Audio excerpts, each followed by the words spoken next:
Hey everyone, Craig Salmon here, one of the tutors from Premier Global NASM. And today I want to take you through NASM's very own Optimum Performance Training model. Now, this is a template design model to help any client train in any environment to achieve any goal. So it takes away a lot of the guesswork involved in program design. So before I go into any more detail, let's introduce you to the OPT model. So here you can see our Optimum Performance Training model. Now this is split up into 3 different levels first off, and each level has a particular goal that it wants to achieve. So we start off in level 1, stabilization. This is a foundation level, albeit not easy though. It's there to improve technique, get good alignment with clients, and focus on the big term being stabilization or balance. Now, balance could be in terms of motor skills and our movement, all the way through to muscle activation. So as you know, muscles work in opposites, and we need appropriate recruitment or reciprocal inhibition on those opposing muscles to allow our body to recruit muscles effectively and move through the exercises that we've chosen. And it's in that stabilization level 1 that we create that foundation. And every client should spend some time in there to ensure that we're of the right ability to then move into strength and power exercises afterwards. Failure to have a good foundation could result in injury with our clients. So although that's the base level, the level number 1, could argue it's one of the most important levels in the OPT model. We then move ourselves into level 2, our strength level. And this is where all of the recruitment comes in. So we look at good neuromuscular activation, motor unit recruitment to enhance the ability of those muscles. Doesn't have to be to the levels of maximum strength, though that is one of our strength phases. It could be down at more of a lower level strength from a client that wants to be able to do more press-ups or be able to do a chin-up, all the way through to a client that may want to be able to max out at their deadlift or squat. So strength is all about our recruitment. Once we spend a period of time in level 2 strength, we move up to level 3 power. Now power is relative. It could be an older client that wants to improve their health and wants to be able to go up a set of stairs without getting out of breath, all the way through to our elite athletes that are, competing in football, netball, running, all our big, powerful exercises. So we want to move ourselves through these 3 levels to enable our client to be more efficient, recruit muscles, train more effectively. Now, each of our 3 levels are broken down into 5 different phases. So we have phase 1, stabilization endurance. This is our level 1 component.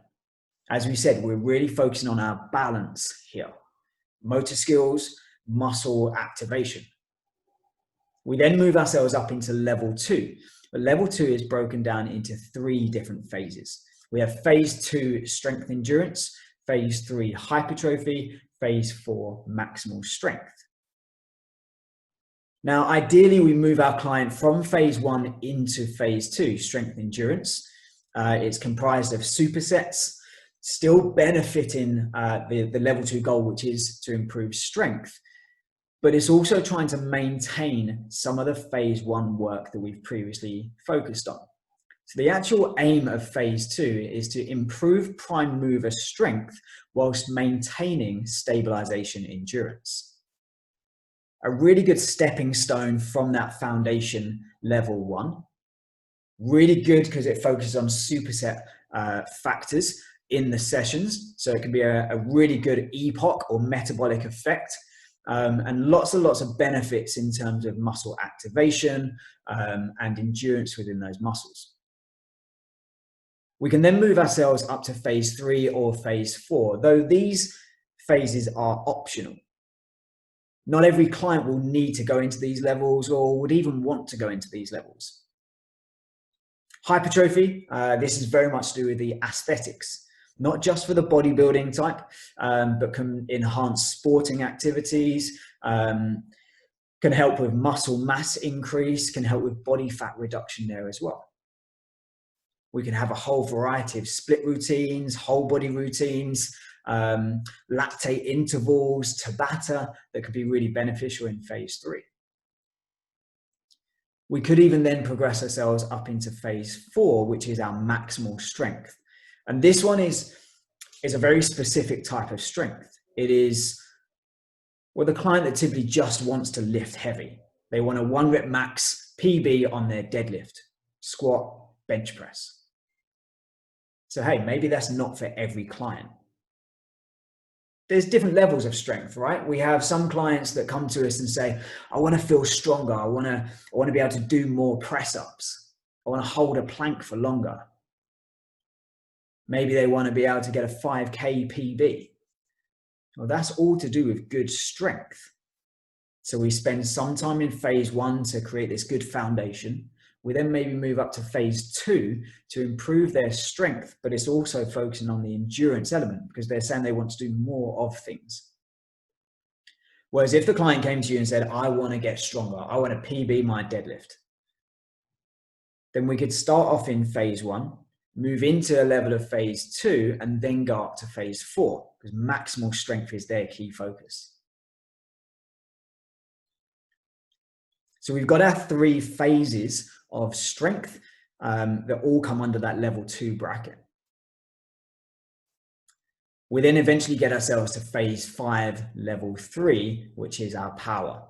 And ideally, every client wants to get to this top level. It might take some clients longer to get there, but that's fine. We gradually progress them to get to that power level. And this is where we become explosive.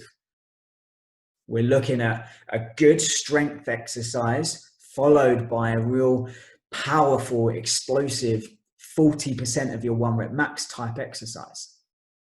So supersets are actually very dominant in phase 5. We could do things like a maximal squat into box jumps. But it could be done at a slightly lesser of an intensity, going into leg press, into fast bodyweight squats. So remember earlier I said that power was very relative. So the choices of your supersets will be very much independent to your client. So if you're going more of your maximal lift squats to a box jump, then that would suit client A, whereas your leg press to fast bodyweight squats would suit client B. Everything in this model and everything in our personal training should be client-centered. From all of the exercise choices to the phases we choose and how we progress through the levels. So hopefully that gives you a little bit more of an understanding of the OPT model and its progression through long-term planning. It's a great tool to have and a nice template designed to progress any client to their goals. Now the template is there to help you and move clients through those 3 different levels. But it doesn't mean that you're restricted to certain exercises and certain systems. That's where you and your experience can really come in. You'll have the template designed to progress a client, but you can play about with it to make sure that it's suitable for your client. And that's the next brilliance of the OPT model is it fits into the most up-to-date personal training methodology. If we have a look at the analogy of soap, subjective, we gather information from the client based on their lifestyle, their nutrition, and their fitness. That's all done in the consultation process. The objective section of SOAP is where we gather as much data as possible through different testing, be that muscle mass testing, body fat testing, and we use that information. The A is the assessment. We do the overhead squat assessment, the single leg squat assessment, maybe even the push and pull assessments to check the client's movement, check for any compensations, which would highlight overactive and underactive muscles. And then the final thing in the SOAP analogy is plan. We use all of the information from the subjective, all the information from the objective, all of the information from the assessment to create a very individualized, very specific plan for our client. So the generic program design is no more. It's very much individualized plans to suit this client, that client that you have, to achieve their goals.